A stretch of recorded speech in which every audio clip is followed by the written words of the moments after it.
very interesting remedies. Now, some of them I've heard of, some I might have even tried. But when I'm feeling ill, I really prefer more modern treatments, like you might get through Mountain States Health Alliance, especially from their nurses. We sat down with many of their nurses to get their perspective on what it's like to deal with patients every day. And this is what they told us. I had a lady I had taken care of for several months. She had a lot of health issues and was below the knee amputee and was having phantom pain. You can't give any kind of special medicine for something like that. I felt honored to care for her and to coach her through that pain.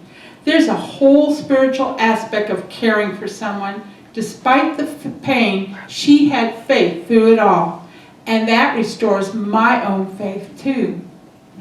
I remember a patient that I recall who affected me was a woman who was one of 12 children. She would talk to me while I administered to her. They lived on a farm and raised everything they ate. Vegetables, meat, everything.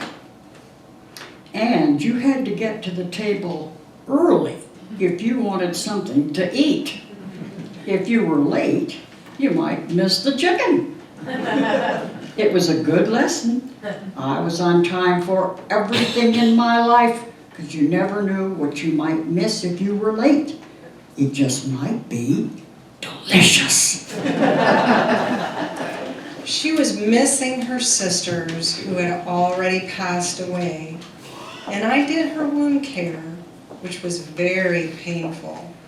But she told stories about her family as I worked on her, and I could see her pain ease, if only for a little while, when the stories were being told. One thing I know is you never stop being a nurse. Not at home, not in the community. It's a part of who we are. The most amazing conversations happen in the wee hours of the morning. One patient, she was old and frail and very sick. She was doing a lot of reflecting and asked me to pray with her. I did.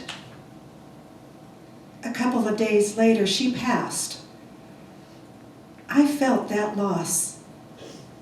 It's always a special moment when a patient asks you to pray with them. When patients are transferred to Johnson City Medical Center, they're often very far from home. What I learned is to embrace the family because they're coming far away and full of fear and anxiety.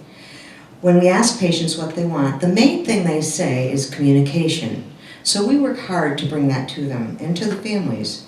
It's important to listen to the patient. We have to know their goals. Those are some really moving perspectives.